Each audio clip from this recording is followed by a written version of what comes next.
حضرت امام زین العابدین رضی اللہ تعالیٰ عنہ کی ذات کے حوالے سے بڑا خوبصورت واقعہ ہے، اور آج کے اس دور میں جب کہ افراتفری کا دور ہے، غربت دن بدن بڑھتی جا رہی ہے مہنگائی بڑھنے کی وجہ سے، اگرچہ وہ سب کچھ ہمارے اعمال کا نتیجہ ہے۔ غربت بڑھ رہی ہے، جھوٹ ہم نے پھر بھی نہیں چھوڑا، سیلاب طوفان آندھیاں آتی ہیں، لیکن ہمارے معاملات پھر بھی درست نہیں ہوتے۔ جہاں پر سیلاب آئے ہیں سارے اللہ کو پکار رہے، یا اللہ معاف کر دے، یا اللہ معاف کر دے۔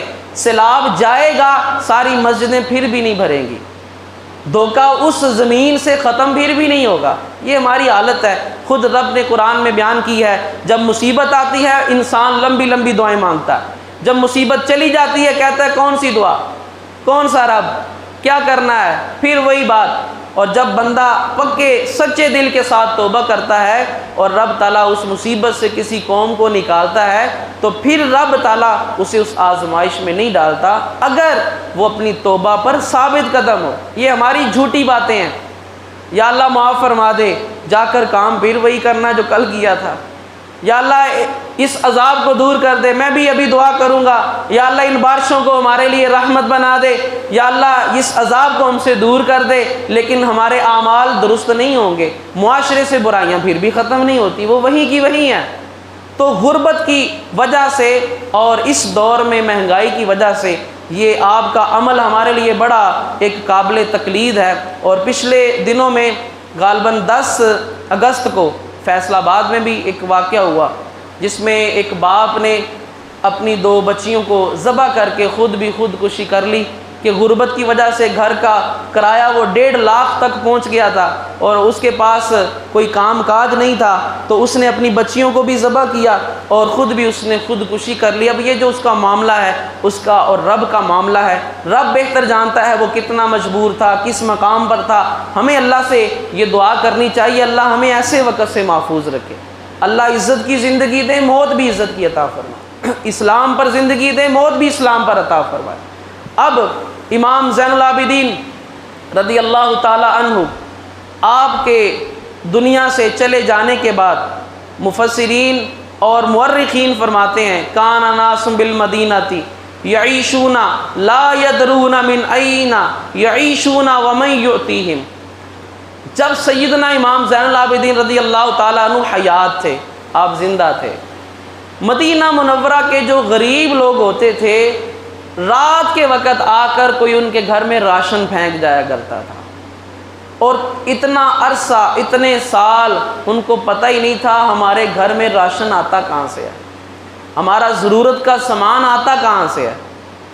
فلما مات علی ابن الحسین، جب سیدنا امام زین العابدین رضی اللہ تعالیٰ عنہ آپ کا وصال ہو گیا، فقدوا ذالک، اور چند دن ٹھہرے، چند دن گزرے، لوگ آپس میں گفتگو کرتے تھے، یار اب غریب بندے یا جو کمزور بندے ہیں وہ آپس میں گفتگو کرتے کہ پہلے ہمارے گھر میں کوئی راشن پھینک جایا کرتا تھا، کافی دن ہو گئے ہیں ہمارے گھر میں اب کوئی آتا نہیں ہے، ہمارے گھر میں اب کچھ دینے والا شاید وہ بندہ کہیں چلا گیا یا کون تھا، ہمیں تو یہ بھی نہیں پتا کہ وہ کون شخص تھا اتنے سال ہمارے گھر کا راشن جو ہمارے گھر میں چھوڑ کر جاتا تھا۔ فَفَقَدُوا ذَلِكَ فَعَرَفُوا أَنَّهُ الَّذِي كَانَ يَأْتِيهِمْ فِي اللَّيْلِ بِمَا يَأْتِيهِمْ بِهِ۔ اب لوگوں نے اندازہ لگایا بھئی کتنے دنوں کی بات ہے، کتنے دن ہو گئے ہمیں اب کوئی پوچھنے نہیں آتا، کتنے دن ہو گئے اب ہمارے گھر میں راشن نہیں آتا۔ جب انہوں نے اندازہ لگایا تو وہ خود اس نتیجے پر پہنچے جب سے امام زین العابدین دنیا سے رخصت ہوئے ہیں تب سے کوئی ہمیں آ کر راشن نہیں دیتا، اس کا مطلب یہ ہے کہ وہ راشن ہمارے گھروں میں چھوڑ کر جانے والی ذات سیدنا سجاد امام زین العابدین کی ذات تھی۔ یہ ہے وہ عمل، حضور نے فرمایا دایاں ہاتھ صدقہ کرے بائیں کو پتہ بھی نہ چلے، اور آپ اندازہ کریں زندگی تو دور کی بات ہے، دنیا میں جانے کے بعد لوگوں نے اندازہ کیا، آپ کو اشتہار نہیں چھپوا کر گئے تھے میں دنیا سے جاؤں گا بتا دینا میں دیتا تھا، یہ لوگوں نے اپنی طرف سے یہ اندازہ لگایا، اور پھر ولما ماتا وجدوا فی ظہرہ واکتافہ اثر حمل الجراب الی بیوت الارامل والمساکین فی اللیل، اور جب آپ کو غسل دیا جا رہا تھا تو لوگوں نے دیکھا آپ کے کندھے کے اوپر، آپ کی کمر کے اوپر کچھ نشانات تھے۔ مزدوری تو نہیں کرتے تھے، حالانکہ کام کاج تو نہیں کرتے تھے، لیکن لوگوں نے دیکھا کہ کمر کے اوپر، کندھوں کے اوپر بوجھ اٹھانے کے نشانات ہیں، تو پھر لوگوں نے اندازہ لگایا بھئی یہ نشانات تو وہ ہیں جو لوگوں کا راشن اٹھا کر ان کے گھروں میں جا کر چھوڑتے تھے، یہ تو اس سامان کے نشانات ہیں۔ یہ ہے آل رسول کی نیکی، یہ ہے آل رسول کا عمل، یہ ہے ان کی زندگی، یہ ہے وہ فرمان حضور کا، میں تم میں قرآن بھی چھوڑ کر جا رہا ہوں اور اپنی اہل بیت بھی چھوڑ کر جا رہا ہوں۔ آج نعرے ہم میں سے ہر بندہ لگاتا ہے، بات ان کی ہم میں سے ہر بندہ کرتا ہے۔ آپ بتائیں وہ جو فیصل آباد میں یا کسی بھی علاقے میں کوئی بندہ غربت سے خودکشی کرتا ہے، اب ارد گرد رہنے والے نعرے سارے حسینی ہونے کے لگاتے ہیں۔ کہاں گیا حسین کا اسوہ؟ کہاں گیا آل رسول کا عمل؟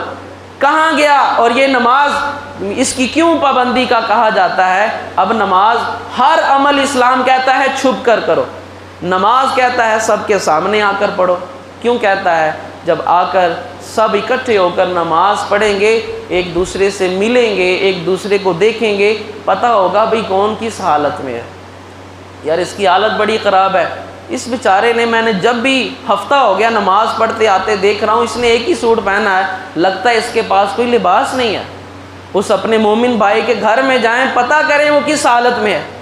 مرنے کے بعد وہ کچھ لکھ کر دنیا سے چلا جائے گا، پھر تبصرے ہوں گے بیٹھ کر، یار ہم سے کہا ہوتا اس نے، یار یہ اتنا کو قرضہ تو نہیں تھا، اتنا بھی بندے کو بے صبرا نہیں ہونا چاہیے، تھوڑا صبر کر لیتا، حرام کام ہے اس نے کیوں کیا۔ یہ تو ہم بعد میں تبصرے کرتے ہیں، کسی کے زندہ ہوتے ہوئے ہمیں یہ تو خبر ہوتی ہے کہ یہ بندہ کرتا کیا کیا ہے، لیکن یہ خبر نہیں ہوتی یہ کس حالت میں ہے۔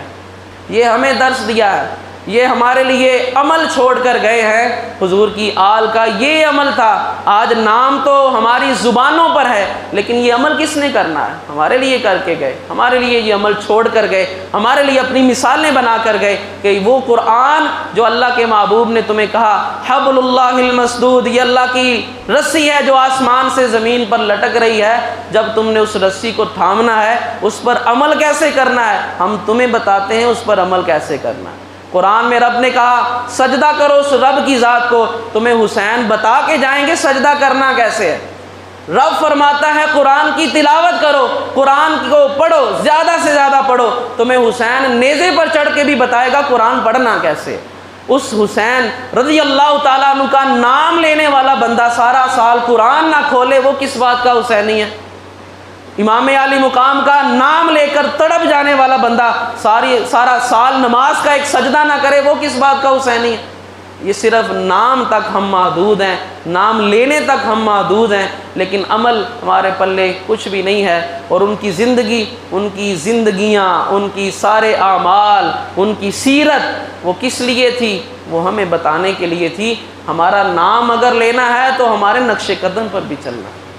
وہ تو جنتی روحیں ہیں، رب نے ان کو پیدا ہی جنت کے لیے کیا، جنت کی سرداریاں رب نے اس گھر میں بانٹی ہوئی ہیں۔ آپ بتائیں ان کو بھی عمل کی ضرورت تھی، جو پیدا ہوتے ہوئے جنت کا سردار ہے، اب بڑے ہو کر کہتے ہیں میں نے کیا کرنا ہے، میں تو جو مرضی کروں، مجھے تو میرے نانا کہہ گئے ہیں جنت کا سردار ہے، اور ہمیں پتہ کچھ نہیں ہے دنیا میں کیا بننا ہے، ہمارے ساتھ مرتے ہوئے کیا بننا ہے، قبر میں کیا ہونا ہے، آخرت میں کیا ہونا ہے، لیکن ہمیں بڑی امید ہے ہم نے تو مرتے ہی جنت میں چلے جانا ہے۔ یہ ہماری خوش فہمیاں ہیں، یہ ہماری غلط فہمیاں ہیں۔ عمل بھی ضروری ہے، اور عمل سے ہی زندگی بنتی ہے، جنت بھی جہنم بھی۔ یہ خاکی اپنی فطرت میں نہ نوری ہے نہ یہ ناری ہے، نہ یہ جہنم کا مستحق ہے بذات خود، نہ یہ جنت کا مستحق ہے بذات خود۔